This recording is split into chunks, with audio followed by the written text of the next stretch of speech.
Il y a quelques mois, j'ai eu la chance de faire la connaissance du docteur Joe Dispenza, personne que vous voyez à l'écran, qui est une des personnes les plus influentes que j'ai eu la chance de rencontrer dans ma vie. Simplement parce que cette personne part du principe qu'on peut changer grâce à ses pensées.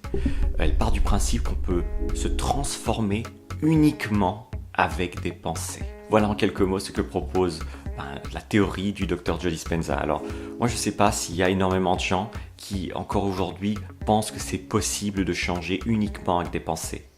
Et pourtant, je trouve ça un petit peu dommage parce que tout commence par une pensée. Il n'y a pas de décision que vous avez prise qui n'a pas commencé par une pensée. Vous savez, les pensées, c'est ces petites choses qui viennent s'installer dans notre vie, comme des graines, et qui, au fur et à mesure qu'on en soit conscient ou pas, vont venir germer et se transformer en plantes et porter des fruits. Alors quand c'est des pensées qui marchent pour nous, c'est super, hein, on a des beaux fruits à récolter. Mais quand c'est des pensées de merde, qu'est-ce que ça va faire? Ça va faire qu'on va récolter de la merde. Souvent on se retrouve à avoir des pensées qui nous servent à rien, qui vont apporter des résultats de merde, mais on n'en sait rien de comment ça fonctionne ce processus. Donc on continue à avoir ces pensées qui nous servent à rien, qui jouent contre nous, simplement parce qu'on ne se responsabilise pas assez par rapport à nos propres pensées. Vous savez, moi, j'ai beaucoup de mal encore aujourd'hui à me rendre compte parfois que j'ai des pensées négatives, parce que c'est si insidieux.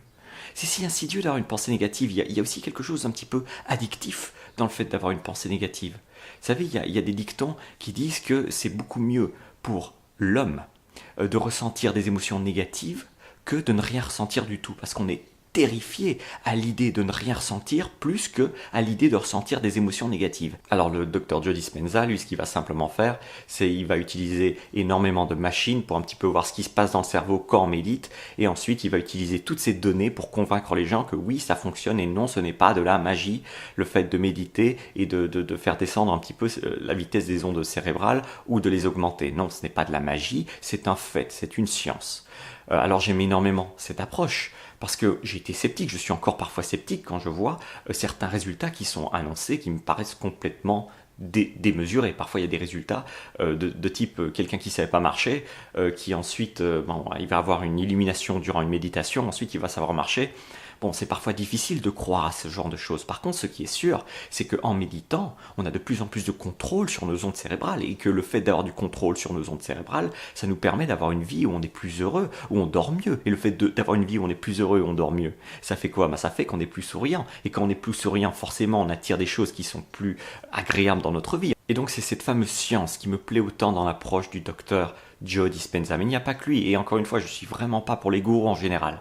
Donc il n'y a pas que lui, il y a plein d'autres personnes qui actuellement sur Terre font ce travail d'un petit peu voir comment ces médecines ancestrales ont pu tenir le test du temps pendant des centaines, voire des milliers d'années, et être toujours efficaces aujourd'hui. Quelle est la science derrière ça, pour qu'on puisse enfin convaincre les gens qui aujourd'hui en doutent et qui dépendent trop de solutions comme des solutions court terme, comme les médicaments. Essayer de convaincre au final ces personnes qu'elles peuvent avoir une portée tout aussi grande, voire plus grande, sur leur physiologie, simplement en se mettant sur une chaise, en méditant pendant 1 heure tous les jours. Alors le challenge ici, c'est de rendre un petit peu l'approche de la méditation sexy. Évidemment, c'est pas sexy. Il y a qui veut méditer plutôt que de faire une activité plaisante, mais qui va exciter notre cerveau, mais qui va pas nous détendre, qui va sûrement pas nous apporter les résultats qu'on veut. C'est pas facile de rendre la méditation sexy, mais c'est un challenge qu'il faut, je pense, relever. J'essaye de relever le challenge, en tout cas je vais essayer de relever le challenge de rendre la méditation sexy, parce que c'est notre génération et la génération future qui dépend de ce genre de pratique pour faire un meilleur monde. Simplement faire un meilleur monde. Alors c'est tout pour ce contenu, on se voit demain pour une autre vidéo. En attendant, prenez soin de votre cerveau. C'était Thierry Markovitch, à demain.